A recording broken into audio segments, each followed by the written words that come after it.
Okay, today's video is about just crushing blood sugar, okay?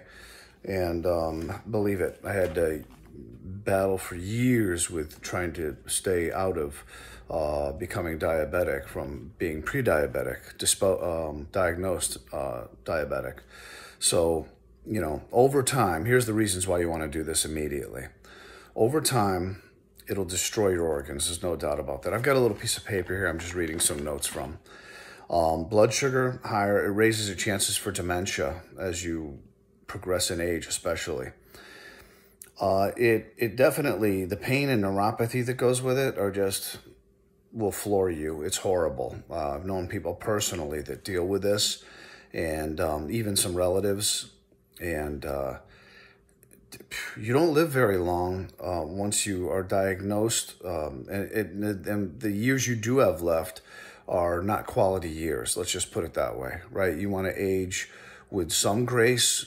Diabetes does not allow you to do that. It takes everything. So I've seen it firsthand. So many stories over and over again, and that's why I'm making this video. Okay, I know you can do this. Okay, I was in the land at my 38 years old. I'm almost 20 years older than that now. I was diagnosed pre-diabetic, and I was having symptoms where they were ready to start me on medications. And at that time, I chose to change my diet, just eat more proteins. Being a workout type of guy and everything, that was easy for me to do, right? Just more protein. And cut out the nonsense that I was eating and drinking on the weekends. Admittingly so, epic binge drinker on the weekends when I was younger. So admittingly so. And I don't like to admit these things, but it is what it is. The truth is good. So anyway, at the time I was losing my father, so it was really just a hard time for me. So a couple of years of that, 2-3 years of that'll do a number on you, and that's what happened. But I was already there, so it didn't take an event. So basically solutions, let's go right to it, because I want to make this like a 5-6 minute video, if that. First of all, I take a regimen of supplements when I eat. I take fish oil with every meal. That does help. And I take berberine. berberine. You'll see more videos on that. That's an amazing product. It's like nature's metformin. So something to look into. It really is. With every meal, I take 500 milligrams. So a fish oil, whatever fish oil you take. And then I take 500 milligrams of berberine. And then I take a couple vitamin C, 250 milligrams to 500 milligrams. A couple of those, though. So for me, I take a gram of vitamin C with every meal. I think it helps with my blood sugar. I don't eat at a certain time in the evening. I stop after 6 o'clock. It's game over. There's no more food to be talked about or anything. So, and if I do have a birthday party or a celebration or something to go to, and say I even have a drink, which is rare for me these days, but say I do, I'll have activated charcoal immediately thereafter. So if I do have, just an example, this is rare. Say I have a piece of chicken Parmesan with no pasta. I don't eat pasta and bread. Although keto bread, I do that. But if say I have chicken Parmesan with no pasta, and that to me is like a garbage pail meal, because sometimes it's even fried, and I don't eat that many fried foods. So because ketogenic diet is what I follow.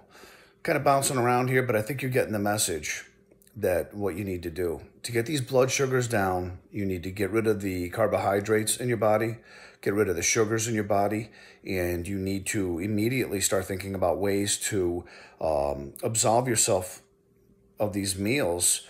You have to get rid of these bad things in your life. Alcohol does not help with blood sugar at all. It'll go up and up and up if you keep doing that. Okay, so you have to be very careful with that, especially if your pancreas is screaming already. If you have a high A1C, why would you want to do that, right? So be careful with that. Ketogenic is great. I'm going to have many videos on ketogenic lifestyle. I live it. I've been living it for a long time, probably 13, 14 years. So Many people have asked me over the years, you know, how do you stay so lean for your age and all that? And I just, then they come out with a story where they've been diagnosed with something. And if they know my story, well, they know to ask me because I've beaten many things, and this is one of them.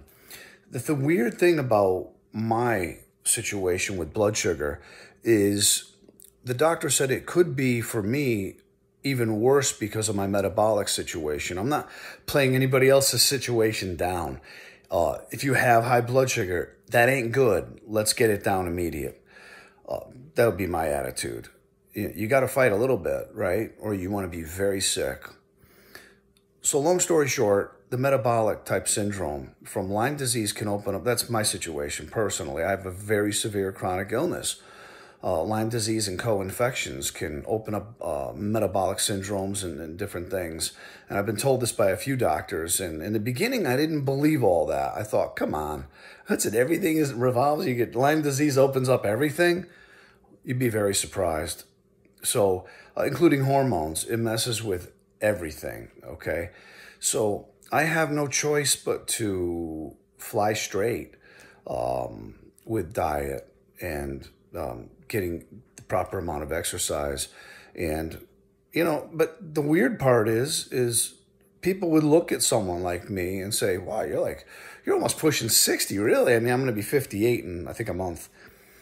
And they're floored, you know, but if I ever showed them some of the things in my labs, I know for a fact they would say, I wouldn't want that. So in other words, I wouldn't want to be you, right? I'm cool with that because I'm out to help as many people as I can before I leave this place. So here it is. We're at 6 minutes and 57 minutes now. So I'm going to end this here, okay?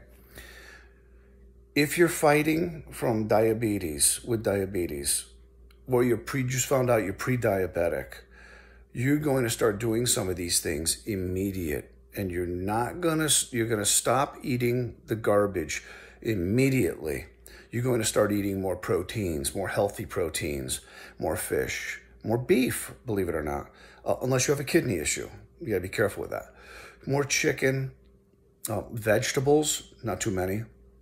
So you're going to look at things differently, and I'm also going to show you down the road meals you can have, like a cheap pizza, which is, 5-6 carbs. I make these little pizzas with vegetables, sometimes even sausage and peppers and stuff like that. It's really cool. Sandwiches you can have once in a while with the keto bread. You know what that is. At Aldi's they sell it. I think Walmart even has it now, like Lifestyle, I think they call it. These certain breads. They've got like 4 grams of carbs per serving. Immediately, you're going to stop doing these things. You're going to stop eating bread. You're going to stop eating pasta, and you're going to stop drinking alcohol. And if you do drink alcohol, it's going to be 1 or 2 of a light something. If you like beer, a light beer, or clear alcohol. If you have a shot or 2 of something. If you're going to even do that, I personally don't recommend that. But I'm saying if you are trying to pull back and you want to do it slowly because you don't want to do something cold turkey or whatever the case may be, that's how you'll handle this. This is just a starter video. So we're going to call it part 1 of crushing blood sugar.